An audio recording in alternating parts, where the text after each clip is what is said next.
Okay, this is Ryobi's 40V Lithium pole saw.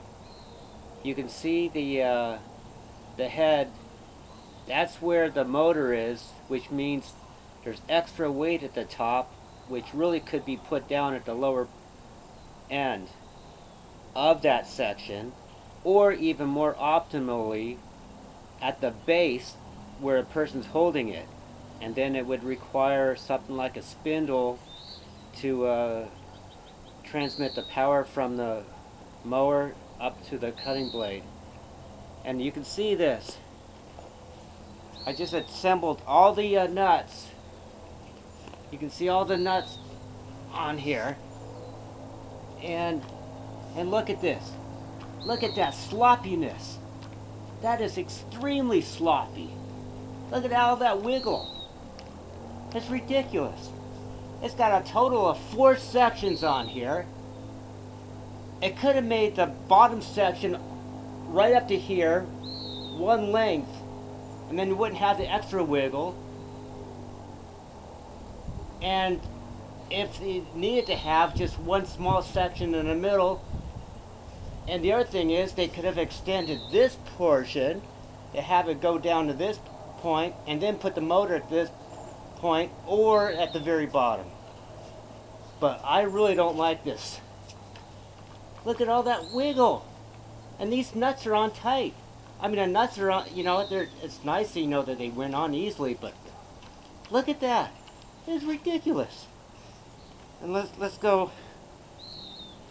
That's crazy. Okay. So in lifting this up,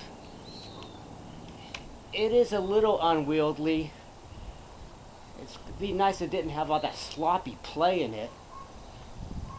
But if you have a little bit of strength, you'll be able to maneuver this thing. Just don't have it too much on a horizontal, because then it'll be a little more unmanageable.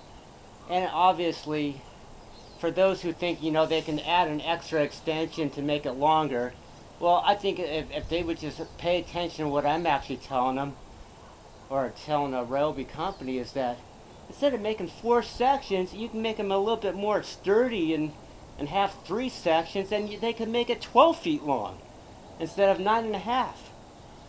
And especially putting the motor lower, either at the very lowest part of the last section, or optimally at the very bottom, and then you won't have as much weight at the top. It's pretty simple, pretty obvious. You think the engineers couldn't figure that out? Now let's just go see the speed of this. Not too fast, but you can tell it will be able to cut.